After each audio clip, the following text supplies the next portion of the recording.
We're here at Chattahoochee Hills for the 2012 AECs. We're here with Mr. Hugh Lochore, who's the course designer this year. He's going to give us a little bit of insight on each one of the combinations and at least tell us what he was thinking when he did it, even if it's not quite right. So, thanks a lot. Yeah, it's a good start. Yeah.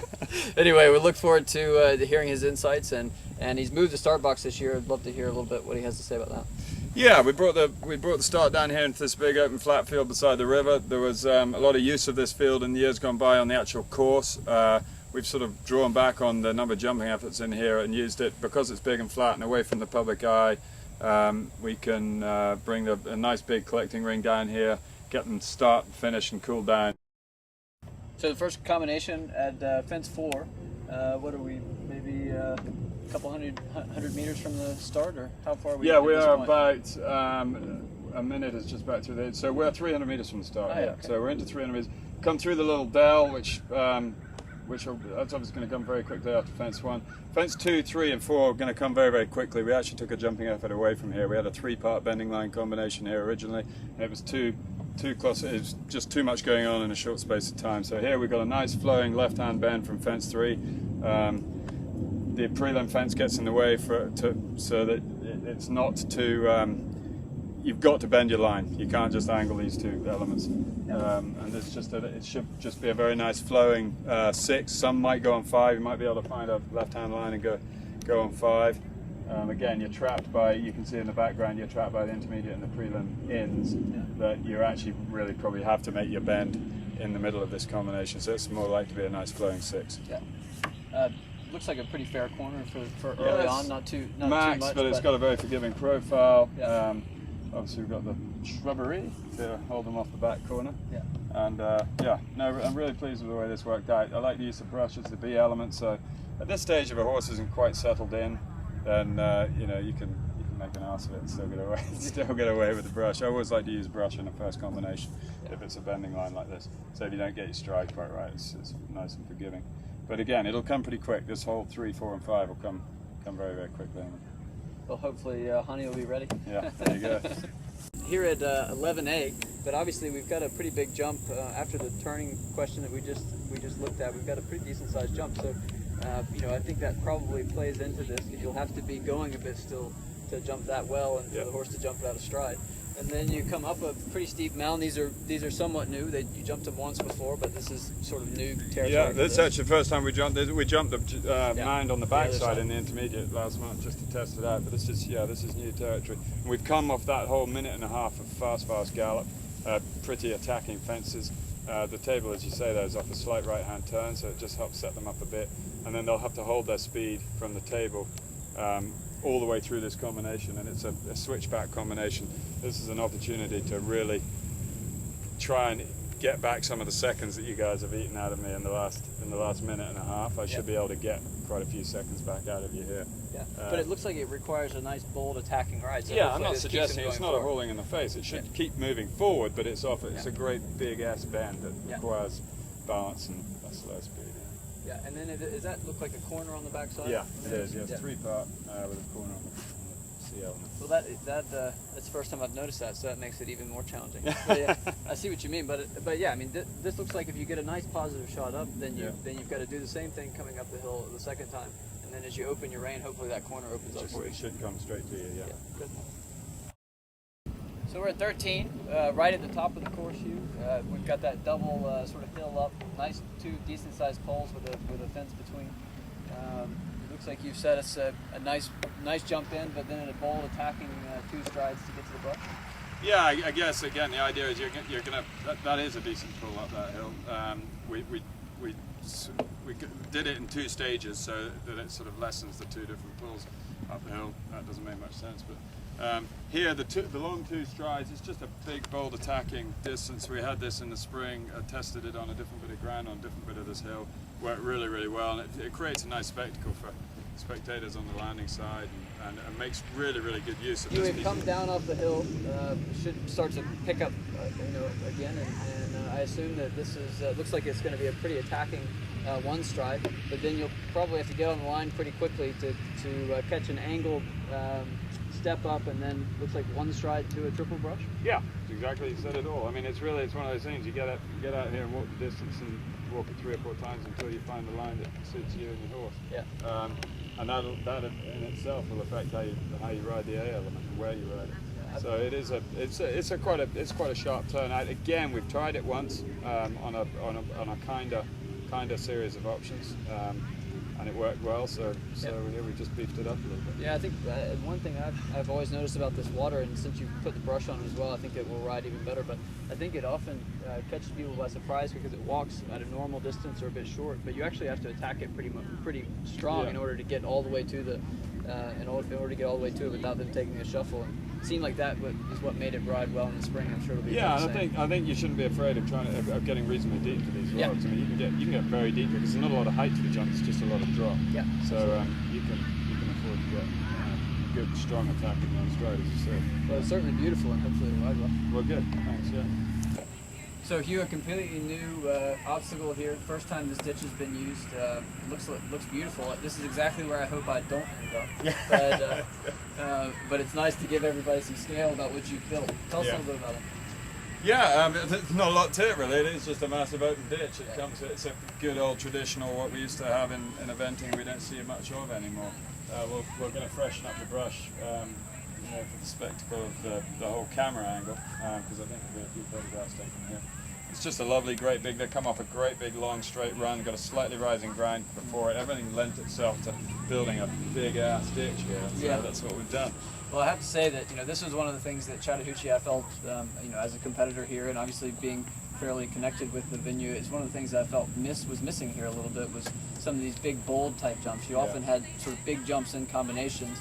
But you didn't have some of the true big galloping ditch type fences, and this certainly changes that. Yeah, I think that's what struck me when I first came here is that there were a lot of open field type fences and not enough use of.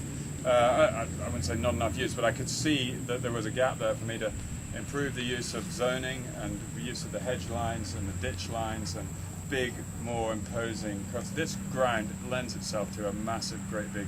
There would be nothing better than a 4-star here. It lends itself to that big galloping type of track, and that's what was lacking here. So we've really worked towards using, as I say, zoning the area and using those ditches and fence lines to better effect. The ditch and wall, the new ditch and wall, and I said there that you didn't have any ditches, and I was happy to see one, but I didn't realize you were going to bring me to this one. So this one's pretty serious, eh? Yeah, it's very, very similar, to be honest, and probably shouldn't have the two of them right one after the other, but it's just a skinny version of the last one. And I think if you take it from 2 or 3 strides back, the horses won't even see the ditch, so it should just fly. It's a rider frightener, more than anything else. And it's a single effort. 18, A, B, and 19 is all this one effort. And then there's obviously a 3-part long time-wasting alternative. And they've really got to be thinking of that, wanting to take the longer time-wasting alternative on a 7-minute track in 90 degrees heat. What more distance you're doing to your horse and what more time you're taking up on the horse. But this looks like a true championship question, I would say. I'd like to think so. I think that's what we've been trying to achieve here this year is give it that championship feel. This isn't a regular advance. You might see this on a regular advance, but I think you've just got a few bits and pieces out there, some permanent obstacles, and make use of these features. They just hopefully give it a slightly different feel from a regular advance. I think so. And you're making use of making use of the natural materials too. This is just out of the hedge line. We're using bamboo as a brush. Yeah. It's really come up really nice and very pleased with the way that's coming out. Yeah. So straight from the 2 ditch and walls, left-hand bend here. It looks like a nice approach, but maybe a short approach off the rope. Come on you very quickly. Off the roping there. I would say that it looks like it's going to need an attacking ride, especially if they've backed off of the 2 ditch and walls. Yeah, I think what you've got here, you've got some nice natural materials. It's framed very nicely in these 2 trees. If you go back onto the approach, you can see you definitely pick up a line very, very quickly. But having said that, fences will come very quickly. They're very small, but I think they'll ride big. Yeah. Nice use of natural materials. Decent, strong attacking and one stride. This is a completely new dew pond that you built here? Yeah, we just built this last month. Yeah, so this is the first time it's been used. It's just another nice little addition. Yeah, no, it looks beautiful. It takes them out into this, in this field. It doesn't. That's where we've detracted a little bit. We've taken them out of the big flat festival field, and we've tried to we tried to bring a lot more distance on the course out into this field here. Again, it's a much more interesting field than the first one. Yeah, absolutely. So fence 23, we've come from the dew pond. We've jumped, 2 efforts since then, 2 nice galloping finishes on what looked like beautiful ground. We just hugged the river tree line there, and I assume come here. Will you take it more straight? I haven't walked the distance. No, there's definitely a bend, and I've got a bail there that makes you bend. Again, you come from the first water. You've galloped over a wall, galloped over a massive open ditch, you've galloped over a second open ditch. You've had a good attacking straight water jump up over 2 more big box type maximum spread type fences, and then come on down here. We're just near enough the end of the course now where we've got to start taking a check. And I really have to, it's been one of those big long fast loops. I really just have to make people sit up and take a check and pay attention. And so actually this isn't on the ideal flowing bending 5, because if that was the case, this A element would be further back. So it's definitely land. You've only got really 1 or 2 turning strides and then two straight strides to B. I think with the bail there, you've got to S it. There isn't really a terribly straight line. There probably is a straight line, but it's encouraging you more to do the S bend. Could I maybe bounce the you can maybe use the bail as a bounce. I thought that. I did put it on that sort of distance. Now at fence 24, Hugh, we've got a little pagoda, skinny type fence as we come up the hill.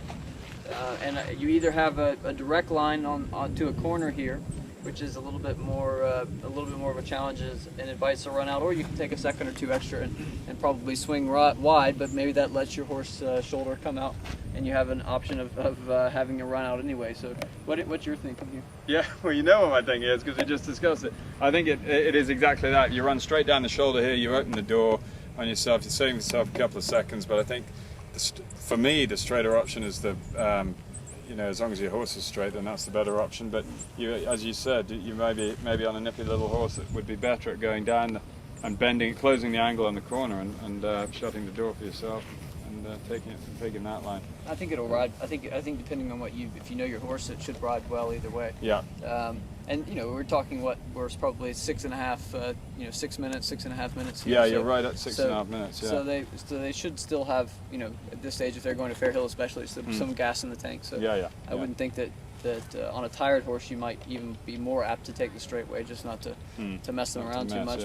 But it seems like it should ride well either way. Yeah, I think so. There's enough room at the bottom there for a decent flat stride either way. Yeah. So I'm pretty pleased with the way it turned out. Yeah, it's nice.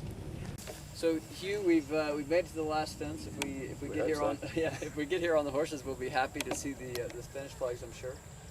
I would say my takeaway is that it's a big, bold, attacking course.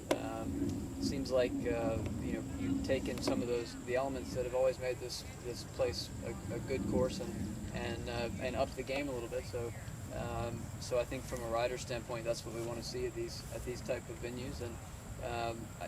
I think the horses, if you ride well, the horses will be better and more educated at the end and more ready for Fair Hill. So I think it's great. Good, yeah, I think that's what we try to achieve. So I'm glad to get that sort of reaction. This venue really lends itself to big, open, bold attacking courses. Everything's big. The fields are big. Everything about this place is big, and so it lends itself to longer courses too. It's a little over 4,000 meters, but I think they'll chew through that pretty nicely, and the horses will come out. Do you think there will be a few inside the time, or I imagine there will be, just because of the speed of the track. I think what I'm really trying to achieve is the feel-good factor, and as you say, get the riders on side and make sure they help us to improve the image of this place, and so we can do bigger, better things here in the future. I think it's definitely a venue for it. Well, thanks for taking the time, and hope everybody's enjoyed walking the course here. Well, thanks very much. Good luck. Yeah, thanks.